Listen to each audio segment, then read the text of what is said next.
Good. I'd like to welcome everybody to the public safety meeting for May 13th, 2025. I'd like to call the meeting to order. Do I have a motion to accept the agenda? Motion to accept the agenda. So moved. I'll second. All in favor? Aye. Aye. Motion carries. Do I have a motion to approve the minutes from the April 8th, 2025 meeting? So moved. I'll second. All in favor? Aye. Aye. No public comments, no ordinances and resolutions. And now we have some complaints about a street in the city. Would you like to start? We have someone here tonight to talk about. Yes, thank you, Chairman. My name is Angharad Phillips, and I live on 182 Clifftop Drive. And I represent myself, my husband, Alan, and my 6-year-old daughter. With me to my left is my neighbour on Inlet Drive, and she will be representing herself, her husband, and children and grandchildren. I'd like to thank you for including this street on the agenda item. It is appreciated. I will use this opportunity briefly in two ways, namely to build and foster community relations with our elected leaders and division heads, and to seek long-term solutions that will provide more safety and security for the residents of both streets. At the end of the day, we need to do whatever possible to protect our children and our grandchildren. So if you will entertain a few examples of what I can tell you as factually correct information, that I have borne witness to most of it in the 5 years that I've lived at Clifftop. Some of you may know and some of you may not know the issues. About 2.5 weeks ago at 3 a.m., a dump truck visited the street. We believe that it came down to the street to visit one of the houses that is being built and dumped the content of the house that it had offloaded, and came to our street to dump the house content at 3 o'clock in the morning to the construction site. This wasn't the first time. We believe this is the second time. We have deer stalkers. We have multiple trucks that come down the street at the day and at night counting deer. I know that this is a hobby for some people, because I actually stopped one vehicle who I see daily, twice a day, every day for 1.5 years.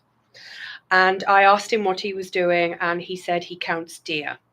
That was 3:30 on a weekday and in the afternoon.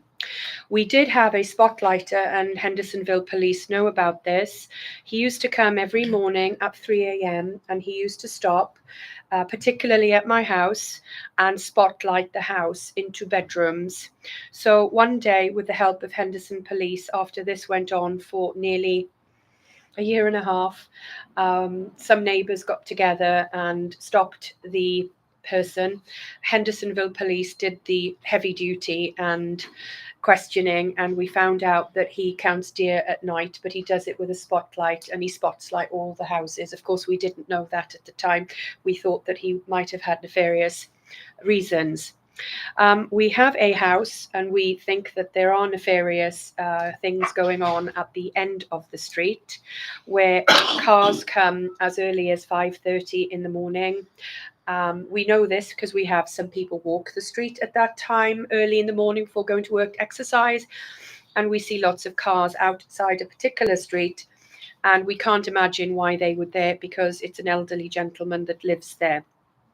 We also have a dead end at the end of one of both streets, where we have picked up and seen people, I like to say, getting cozy with one another and leaving condoms full at the dead end of the street. We also had an example about 3.5 weeks ago, where we had a gentleman just come down to the street, stop outside our 84-year-old neighbour's home and urinate. We later discovered that he actually lives in Jolton, but had decided to come down the street to urinate in front of the 84-year-old neighbour.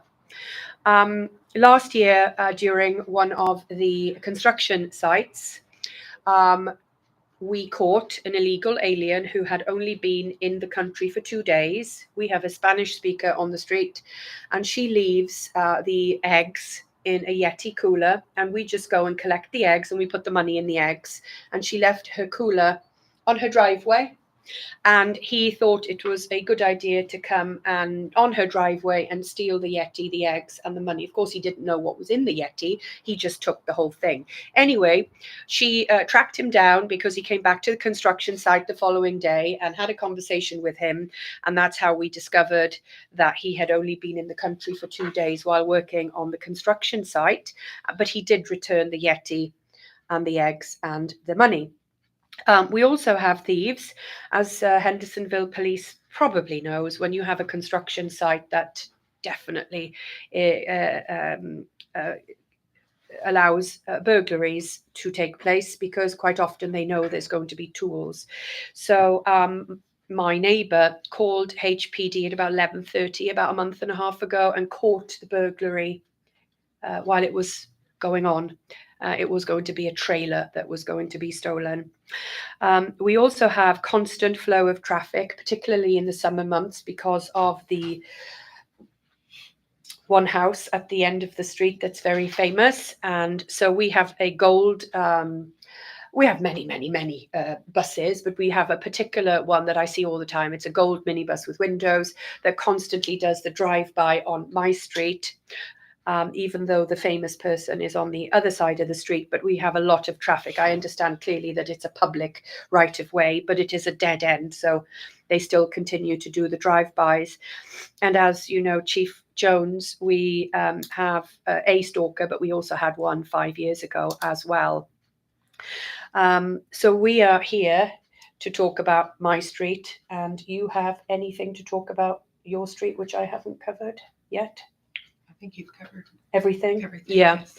So we're here to potentially ask you for some solutions: cameras, license plate readers, signs. I know we are increasing the patrols, but which we are grateful for. It definitely makes us feel safer. But with more children now on the street used to be full of, people without children. Now the street is probably more full of children. And I'm looking for a long-term solution, since we have kids and grandchildren, when we have potential crazies visiting the street all the time. These are some of the examples. Thank you. Thank you for sharing. Thank you. Do you have any? Well, since or we originally had talked about, in the emails that I got, I notified evening shift and midnight shift patrol to step up patrols on the street because of the issues. Obviously, and, the one residence, they do have their own security personnel.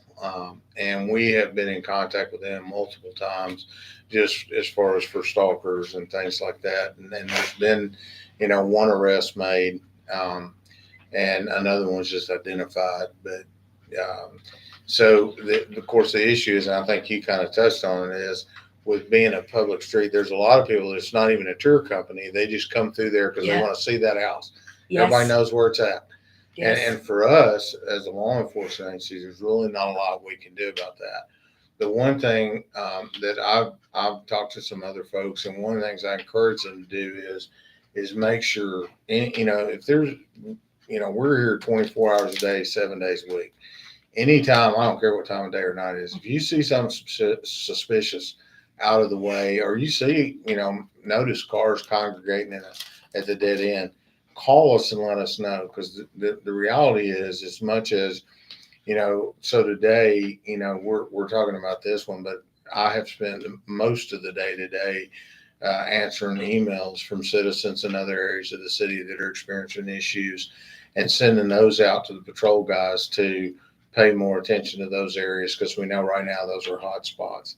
Okay. And so, they have to effectively manage their time to try to go through these areas, provide extra patrols when they can, and still answer their calls for service. And obviously, there's only so many of us to be able to do that. Yes. So, but we have, and I don't mind telling you this, we have on our during our roll call briefings, hot list is what they call it. And so it's problem areas that they identify.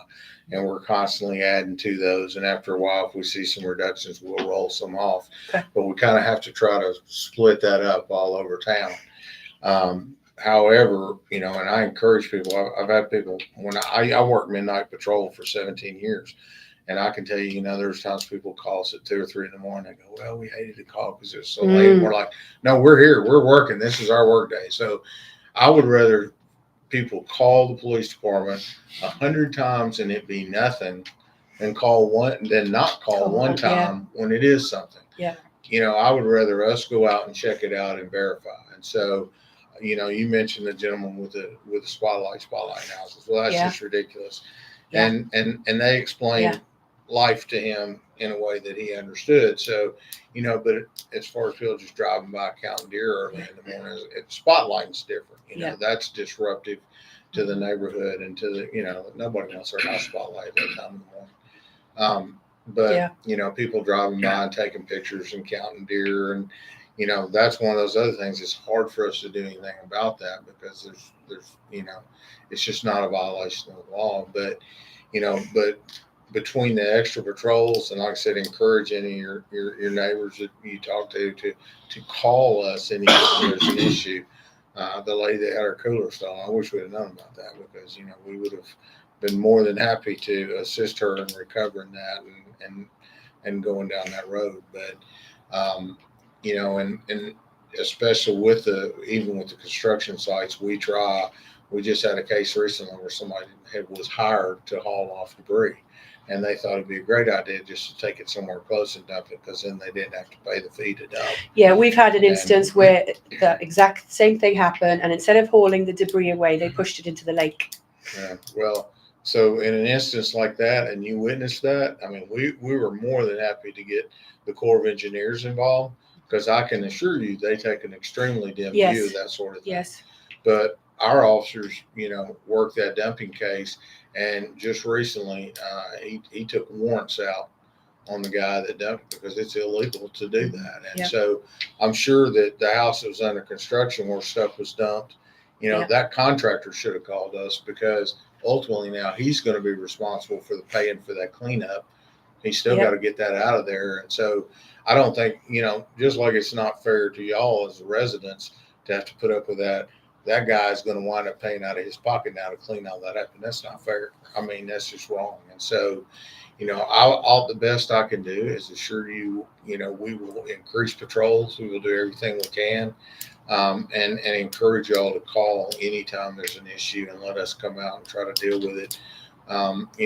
Us being in the area will help, but when you see stuff and we make contact with people, even if at that point they're not doing anything wrong, at the very least it lets them know that we're going to be there, we're going to show up and puts them on notice. And if they are considering doing something they're not supposed to be doing, they may rethink that or go somewhere else, Can the city provide license plate readers or just signs, like signage, to potentially put people off? Like we could say, for example, you are being recorded or enter at your own risk, or just something, to potentially sort of say, oh, maybe we shouldn't be going down here. Well, so we don't put up signage, but I can tell you from a license plate reader standpoint, we have some HOAs in the city that have gotten license plate readers on their own through their HOA association.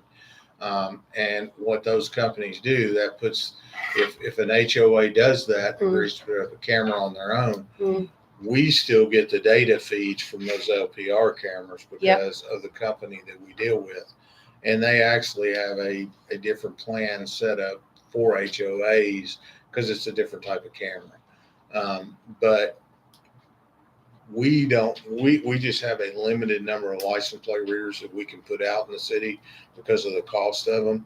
And so those are usually reserved for larger intersections and major roadways, Main Street, the bypass, that sort of thing. So we don't put them usually in neighborhoods. Could we get a price for them? And if the neighborhood wanted to purchase that, could they do that? We would be happy to, if they wanted to contact me, we'd be happy to put them in contact with the vendor that we use, and that I will say there's multiple vendors out there.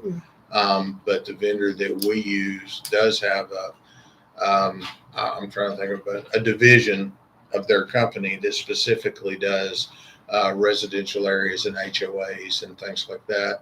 That's one of the things that they offer. We don't really deal with that, but I can, the police department can absolutely put you in contact with them. Yeah. Well, we can Could get on get that. that information. What about signage? Is that a city conversation? Well, so when they normally put up signs like that, it has to be a warning that there's some type of violation. I will tell you, we do not advertise where LPR cameras are at. And there's a very specific reason for that, is if somebody's there doing something, we don't particularly want them to know Right. that their tags are being captured. If we don't have an LPR, can we still put up the signs? Like if we, Can I ask this question? Yeah. What would you like the sign to say?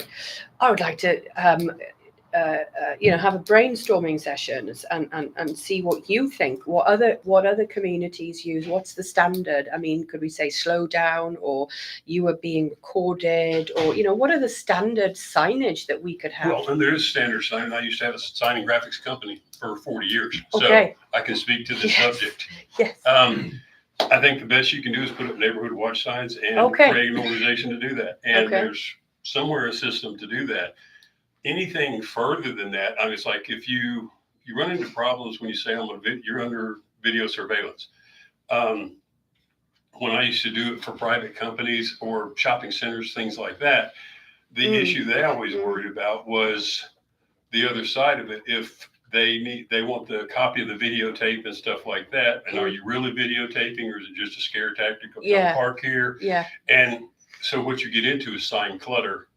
You could say a dozen things up and down that street that creates sign clutter, or 2-3 neighborhood watch signs in an organization that does exactly what you're already doing. Okay. would be my Neighborhood watch. suggestion. I don't mind that sign. That may be quite good because we don't have one. Mhm. We did have more signage, but did it come down? I haven't seen it lately. You have a pseudo neighborhood watch because you're already watching what happens in your neighborhood. Yeah. Yeah. So you really already have it established. Yeah. All he's saying is put the sign up and continue doing what you're doing. Keep Yeah. talking And with to a your watchful neighbors eye, and then, call you the know, police. a person coming down there to pee or whatever, they may see it and say, oh, now they're watching us. And they may turn around and go pee somewhere else. Right. Which is what you want them to do. That's right. I You want want it to you be a don't want them to pee in deterrent. somebody else's neighborhood, Yes. but that's up to their silliness. Yeah. But Yeah. neighborhood watch would be a Yeah. great place to start, I feel like. Mhm. Is that something that the city pays for, or do we have to club together as a neighborhood and pay for it? That I do not Public know. Works would be the best place to go and ask that question. Or maybe I'll send us an email to Mark Skidmore, Eddie Roberson, and who else is on Public Mike Works? Martin. Mike Mark. All right. Yeah. Martin, Skidmore, and Roberson. I've just seen Eddie. Son. And Okay. ask them, and that varies, right? Sometimes, I mean, again, if you were considering buying a camera, I can tell you right now, signs are gonna be much cheaper than a camera. Yeah. Yes. Yes. Yes. And yes. if that's where you wanted to start, you're starting at ground level. Yeah. And then if you wanted to pursue it, like Chief Jones was saying, then he could certainly guide you to, You may not have to do camera anything folks. other than a sign. That's Yes. Have to be recognized by the chair before I speak. So I sit on the Public Works. We get the roads committee, and whenever there's a request that goes through Public Works, we'll sit down and discuss whether or not additional stop signs, lights, changes to within the public road right of way are appropriate. Most likely, it's going to be you requesting permission to put up your own purchased sign within the road right of way, which would need to be approved by Public Works. And then you would approve also where to put it. They'd work with you. You would propose a place to put it. Okay. It would be discussed, and then a recommendation would then go forward to the Public Works Committee. And then it would more than likely end up going to BOMA for some kind of a recognition for that. Okay, But and you're really requesting permission to put something within the road right of way. Yeah. Yeah, I understand there's nothing much else that can be done because it's a public road. And you want to have it in the public road right of way, because if you had it on private property, there are time limits on when you could actually have a sign on your private property. So you want to get that permission to have it in perpetuity. Okay. In the public, okay. Yeah, I've even noticed people come fishing down there on the street, and that I know that the Corps of Engineers owns the lake shore area, but you have to cross somebody's property to get to the lake shore area. And a lot of people don't know that. So there's a lot of fishermen that come down and park, and they don't know they're trespassing, but they are trespassing in order to get to the shoreline. So we also have that issue as well. And let me just tell you, the Corps is real funny about that. They say you can't restrict access to the waterway. Now, if they're parking in a way that's not legal, then that's a whole nother situation that the police can address. Like say they're parking and blocking the road up or blocking somebody's driveway, and we can come and address that. But I will tell you that it's very difficult to restrict access to the shoreline for fishing, because they say that's what, the Corps exercises an awful lot of control. So you could still walk over somebody else's Unless property? they've changed it recently, then yes. Wow, okay. I mean, you can't, if you're walking like, well, I'm going to give you kind of a vague example, but if there's a house here and a house here and they're just trying to walk down the center, obviously they can't walk up around by your patio or something like that. But if they're just walking straight to the water to fish, there's not a whole lot that can be done about that. Unless they've changed that recently. The way it was that they had to have access to the waterway. And even if it's not technically a public access, like where they can drive down to it. Yeah. And believe me, we've actually dealt with somebody who thought it was okay to drive between somebody's house to get, and we explained to them that was totally unacceptable. Because there is a boat ramp just around the corner, Right. but they still come to our street. And also, I believe we have deer hunters on our street as well. And I'm not sure that that's legal. It is. If within, there's a whole, it would take the rest of the night to go through all the limitations with that. Within certain applications, it is legal in the city. So the city has an ordinance about discharging firearms. However, Yes. the TWRA state legislation overrides that if it's hunting. Even inside the city limits? Yes. And that's state law. But there's restrictions. It can't be too close to a house, and it has to be done safely. And there's a lot of finer points of that, but yes. Okay. All right. You and hubby have anything? Oh, he's gone down there. Anything else? Let's get it to public safety. I think we Do an email there. I think it would be good to check with him about the vendor. Yeah. Okay. Yeah. Shall I send you an email asking you to give me details of the vendor? We can just check the price. I'm sure it's thousands. It's probably expensive. It's probably not as much as you think it may be. But if you can, if you want to send me an email, I can get you that information. Yeah. We can talk about it as a neighborhood and see if that's something that we want to pursue. And if we do, that's the cost. And if we don't, well, they don't have to. But as there are more new properties or not new properties, more newly built properties, we seem to have a lot more traffic, and construction people maybe they know that it's there. So let me tell you too, if you're having trouble with the construction folks down there, and we work very closely with our codes department, and there's limitations on when they can start construction in the mornings. And when We've had problems. So Yeah. if you have those issues, let us know. Yeah. And either codes department will go out and put them on notice that they're operating outside the limits, or we'll go out and cite them for that. So and it's the same way if they're they can't be tracking the whole road up with mud and stuff from that. If they do, they're required to clean it. So, issues like that, those quality of life issues, we'll be glad to help you address those also. Yeah, there's That's what the construction company, they use one of their vehicles. It's, like the army tank. What do you call it? Skid steer. Yeah, and that goes up and down the street and puts a lot of mud, but I've never seen them clean up. Well, they're supposed to. If they're leaving debris on the street, they're supposed to come back and clean it. Yeah, because I also have noticed that the street's being dug up, and probably that's another email, is to have our street repaved because there's an awful lot of debris. Public Works. Yeah, Public Works, yes. Yeah. And I've been through that in our neighborhood, and it's, of course, they know I live there, so a lot of the neighbors came to me and they're like, they're putting a new water line in, they Yep. tore the street all up. Yep. I said, okay, here's what we need to do. And so, and Public Works, actually, they made them fix all that. So, Yeah, that's an email then after the construction, because there's all this grit and rocks and everything and potholes. Yeah, and because we also have really bad drainage problem, all the water goes over the street and digs up all the which asphalt, is it asphalt, concrete? The asphalt, yeah. So anyway, that's another email. I seem to be sending all the emails. You'll hear from me. Sarah S. Locke at HLTN. Yeah, all right, yeah, I got it. Yes, after the construction has finished, because obviously there's 2 houses under construction still on the street.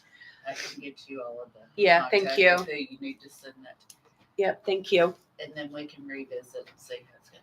Anybody have anything else? Do you have You anything? have anything? No. Okay, You good? you good? Yeah, that's me then. Thank you very much. Do I have a motion to adjourn? Motion to adjourn. I'll second. All in favor? Aye. Aye. Thank you. Motion to adjourn.